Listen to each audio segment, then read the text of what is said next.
Hi everyone, I'm Delaney Lockwood and I am an MD and PhD student at the University of Georgia as well as the Medical College of Georgia. And I'm here today to talk to you about a 4-part mini-series called Emotional Resilience for Care Partners. Now this program was originally designed for caregivers of people living with dementia. However, any caregiver could benefit from working through this program. Now the purpose of this program is to help caregivers build resilience as they manage many emotional states throughout their day, and also to help caregivers prioritize their own personal well-being. Now, this program was adapted from the Path to Green program, which was originally designed by Dr. Kathy Snap and Dr. Geraldine Russell. The slogan of that original program was well-being in the moment on demand. Now, this is something that will be the motto of this program, and we'll talk about it throughout the sessions. But for today, for our first session, we're going to focus on your own personal strengths. Okay, so what are personal strengths? So everyone has strengths. These are those characteristics, those personality traits, those things at your core that really truly make you who you are. Now, these personal strengths are things that you don't even have to try to do. It is just naturally the person that you are on a daily basis. So what we want to do is be able to take some time to recognize what these strengths are and reflect on them and then be proud of them. We don't spend enough time recognizing the wonderful things that we do or the strengths that we have in ourselves. So what we want to do during this session is identify some of your core strengths and then learn how we can use these strengths in times of, frustration or stress or any times of emotional despair. All right, so this is a lengthy list of strengths that you can use. What we want you to do is just take a couple minutes to look through this list and get a piece of paper or type on your computer or type a notes on your phone, whatever sort of system you want. Take a couple minutes to write down any of these strengths that you identify in yourself.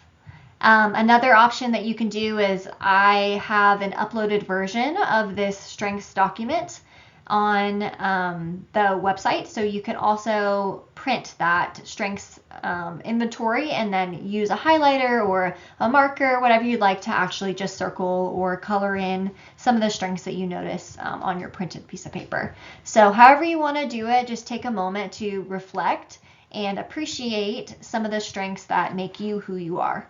I'll give you a moment to just go ahead and pause this video and complete this exercise. All right, so now that you've had a chance to pick your strengths, now I want you to pick 2 or 3 that are resonating with you the most. So which ones are really standing out to you, or which ones are you honestly the most proud of when you look at this list that you have circled or written down? So what I want you to do is just reflect on them, maybe think of a time that you use this strength in the past, or try to really get to the root of why you chose this strength and why you believe that it is one of your biggest strengths. So I can give you an example. Gratitude, so the word grateful here in the center of this page, is one of my biggest strengths. I oftentimes find that I fall back on gratitude whenever I am in, times of frustration or stress.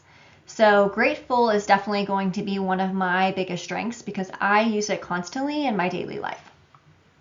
So take a couple minutes, just reflect. You can pause the video, think about which ones are standing out to you the most, which ones that you think that you can use the most in your daily life. Okay, so now that you have identified your strengths and have thought hard about 2 or 3 of your strengths that are most meaningful to you, now we're going to talk about how you can use these strengths to your advantage in times of emotional, despair or stress or frustration. So as I mentioned before, gratitude is one of my biggest strengths. So for an everyday example, if I am driving to work early in the morning and someone cuts me off, I may instinctually feel annoyed or angry with that driver in front of me. But after, a moment of reflection, I can usually find a couple things in the situation that I can be grateful for.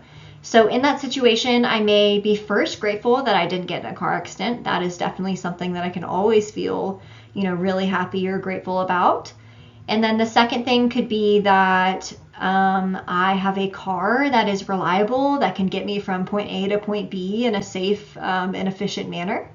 And then my third point could be that I am, since I'm up really early, maybe I got to watch a sunrise that morning and the sky is really beautiful, or something like that. So in any situation, I can usually find a couple things that I can be grateful for, and that can really help me shift out of a mood that is depleting me or not serving me well into a better mood that I just feel more well-rounded in, or I just feel like it's serving me better. So usually that sense of gratitude, using that strength, can help me shift to a better place. So for an example with caregiving, oftentimes caregivers of patients with dementia, they mention that changing the schedule is something that is really hard on their loved one.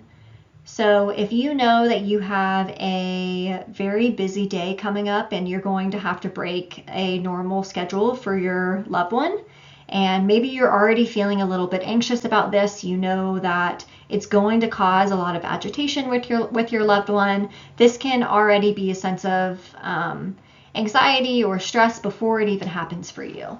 So this would be a good time to check in on your strengths and see if you can come up with something that can help you feel a little bit better in that situation. So maybe you are a problem solver, or you're really organized. And in that situation, you want to make a calendar or a few visual cues that you can put around the house to help prepare or try to remind your loved one with different cues around the house that they're going to have to do something different that day, whether it be go to a doctor's or visit with a friend or something like that. And that's your way of trying to help the situation, is by being a problem solver or being organized. And that may make you feel a little bit better about causing, as little agitation as possible. Another way to view this is maybe your biggest strength is that you are compassionate. So you can understand in that situation that you may be feeling anxious because you are worried about agitating your partner. And while you're feeling anxious, what that really could be is that you are feeling compassionate for your partner. You are feeling empathetic and understanding, and you are already thinking about the feelings of your loved one in the situation, which is causing you a little bit of stress. So having that different perspective of, okay, I'm anxious because I know this may be upsetting to my loved one, but this is all rooted in my compassion and my love for that loved one, that may help you recenter so that you can get yourself into a better headspace. And even though you know it may cause your loved one some agitation, you know that you have to do it out of compassion and out of love for that person. All right, so there are many ways that you can use your strengths, and I hope you got a couple ideas from this session. So now what I want you to do is just think about over the next couple days or the next week, when you are starting to feel yourself getting into a stressful situation or sad situation or whatever it may be, see if you can remind yourself of your strengths. And if you can find one of your strengths that you can use in that moment to help you shift into a better emotional state. And also remind yourself to be proud of the strengths that you have. Maybe you keep this piece of paper that you can look back at as a little, confidence boost or reminder that you were doing a really good job. Another thing that you can do to talk about your strengths is to call a loved one or a friend or, really anyone in your life and talk to them about the strengths that you have.